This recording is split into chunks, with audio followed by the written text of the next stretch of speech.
Kasus pembunuhan Brigadir Yosua di rumah dinas mantan Kadif Propam Polri Irjen Verdi Sambo menyeret puluhan polisi, termasuk sejumlah perwira tinggi Polri.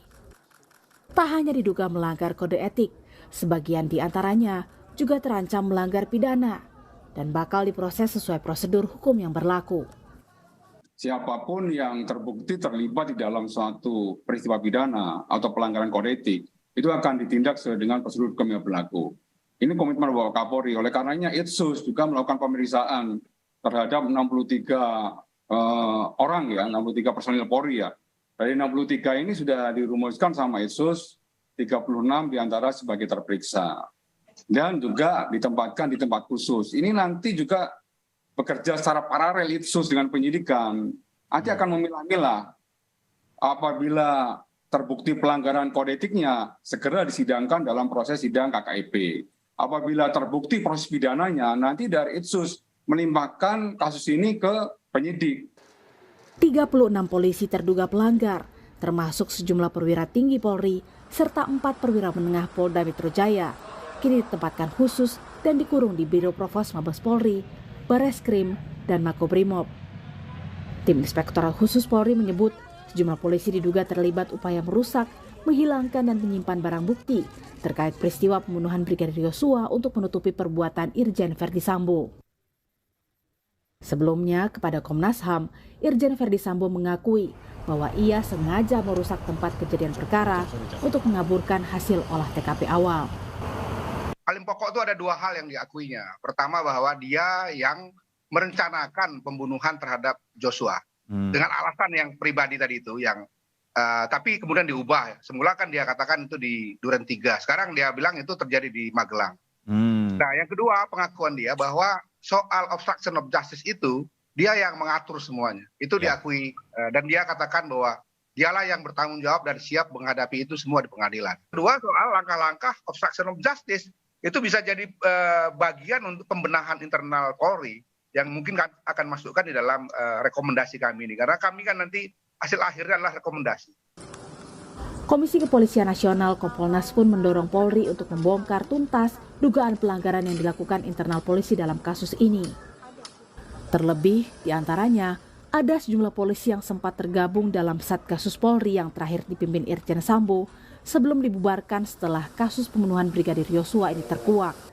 Karena ini sekarang menunjukkan mana yang kerja benar, mana yang kerja mengabdi kepada kepentingan tertentu. Nah, saya kira internal sudah tahu lah, ini sudah tahu. Karena begini Mas, Satgasus ini beberapa yang mengeluh yang di luar Satgasus dengan adanya privilege, misalkan privilege naik pangkat cepat dan lain sebagainya ya. Iya, nah, itu saya kira ini harus kita dalami dan internal harus terbuka, Mas. Polri berjanji untuk transparan mengusut tuntas tewasnya Brigadir Yosua, termasuk dugaan obstruction of justice atau menghalang-halangi proses hukum terkait kasus ini. Proses persidangan etik Polri akan digelar terbuka dan dapat dihadiri oleh Kompolnas. Tim Liputan, Kompas TV. Dan untuk mengetahui informasi selengkapnya, kita segera bergabung dengan jurnalis Kompas TV, Masni Rahmawati, di Makobrimob Kelapa II Depok, Jawa Barat. Masni, sejauh ini apakah ada informasi terkait dengan pemeriksaan kasus Brigadir Yosua di Makobrimob? Baik, Juno dan Saudara, hingga saat ini belum ada agenda pemeriksaan yang dilakukan di Makobrimob Kelapa II Depok terkait dari kasus pembunuhan yang menewaskan dari Brigadir Yosua. Namun tadi kami sempat menghubungi dari Kadif Humas Polri, dari Prasetyo. Untuk saat ini tim sus masih berfokus dalam penyelesaian berkas perkara yang nantinya akan segera dilimpahkan ke jaksa penuntut umum. Namun sebelumnya pada 12 Agustus 2020 lalu, tepatnya di hari Jumat, dari Komnas HAM telah memeriksa Irjen Verdi Sambo di Makobrimob Kelapa II Depok dan menemukan fakta baru, yaitu dari Irjen Verdi Sambo pun mengaku telah menghalangi upaya dari penegakan hukum dalam pengungkapan kasus pembunuhan yang menewaskan dari Brigadir Yosua. Dan juga dari Irjen Verdi Sambo juga mengaku bahwa telah menyusun cerita palsu yang selama ini beredar di media dan mengaku bahwa itu dari Irjen Verdi Sambo sendiri telah merekayasa dari cerita-cerita yang dia sampaikan ke media dan juga ke pihak kepolisian. Dan juga dari Irjen Ferdisambo pun memerintahkan Barada Eliezer untuk melakukan penembakan terhadap Brigadir Yosua. Dan nantinya dari Irjen Ferdisambo pun mengaku akan bertanggung jawab dari terjadinya kasus penembakan ini. Dan hingga saat ini dari tim khusus masih terus melakukan pendalaman kasus ini dan akan terus mengungkap bagaimana kasus ini nantinya akan terungkap. Juno. Tim sus menyebut ada 36 personel kepolisian yang diduga melanggar etik dan berkaitan dengan kasus rekayasa dari Irjen Ferdisambo. Lalu ada berapa dan siapa perwira yang ditempatkan khusus di Makobrimob? Iya, Junior Saudara, untuk saat ini ada 3 dari perwira tinggi dari kepolisian yang ditempatkan khusus di Makobrimob Kelapa II Depok. Yaitu yang pertama adalah Ferdisambo, Irjen Ferdisambo yang selaku dari tersangka dari kasus pembunuhan yang menewaskan dari Brigadir Yosua. Dan juga ada 2 lainnya merupakan Jenderal Bintang 1 dari kepolisian. Namun dari dari Jenderal Bintang 1 ini tidak disebutkan siapakah dia. Dan namun hanya disebutkan pangkatnya saja, yaitu hanya Jenderal Bintang 1.